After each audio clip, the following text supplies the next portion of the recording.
যেরকম এদেশের সাধারণ মানুষ সকল পেশাজীবী মানুষকে সে আগলিয়ে রাখছিল, এই আপসীর নেত্রী যখন গণতন্ত্র সংকটে ছিল তখন এই দেশ এবং দেশের মানুষকে তিনি আগলিয়ে রাখছিলেন। আজ সেই দেশের নেত্রী বেগম খালেদা জিয়া হাসপাতালে আমরা সবাই তার জন্য দোয়া করব। আপনারা জানেন গত শুক্রবার বিভিন্ন মসজিদ, মুসলিম সম্প্রদায় মসজিদ, হিন্দু সম্প্রদায় মন্দির, খ্রিস্টান সম্প্রদায় গির্জায়, যে যে জায়গা থেকে ধর্মীয় জায়গা থেকে দেশনেত্রী বেগম খালেদা জিয়ার দ্রুত সুস্থতার দীর্ঘায়ু কামনায় দোয়া ও মোনাজাত অনুষ্ঠিত হয়েছে আজ রাজধানীর জাতীয় প্রেস ক্লাবের সামনে। দেশ বাঁচাও মানুষ বাঁচাও আন্দোলনের উদ্যোগে এই কর্মসূচি পালন করা হয়।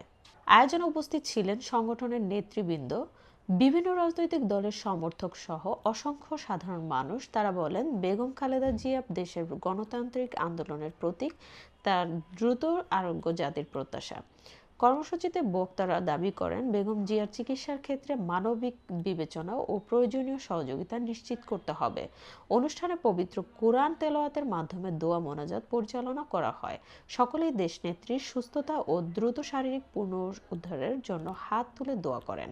কোনো আপডেট নাই, যথাসময়ে এবং যখন ইয়ে হবে মানে উপযুক্ত মনে হবে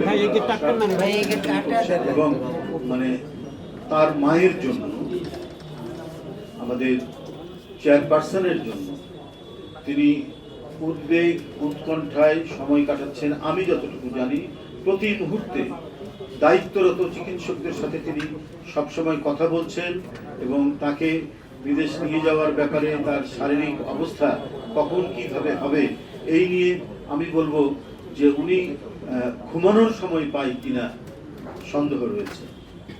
এত উদ্বেগ উৎকণ্ঠার মধ্যে তাকে কাটাতে হচ্ছে এবং সেখানে ডাক্তার যারা রয়েছেন, উনি তো ইংল্যান্ডে গিয়েছিলেন ম্যাডাম, সেখানে যারা দেখেছেন তাদের সাথে তিনি যোগাযোগ করছেন, কথা বলছেন এবং প্রতিনিয়ত প্রতি সময়ে এখানে দায়িত্বরত চিকিৎসকদের সাথে তিনি কথা বলছেন।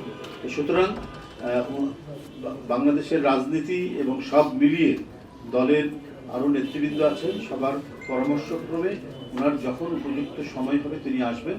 কিন্তু তার মায়ের প্রতি যে দায়িত্ব তিনি যেটা পালন করছেন, এই দায়িত্ব অপরিসীম দায়িত্ব পালন করছেন, সেটা আমরা মোটামুটিভাবে উপলব্ধি করছি, জানছি এবং আমরা বুঝতে পারছি। ধন্যবাদ সবাই।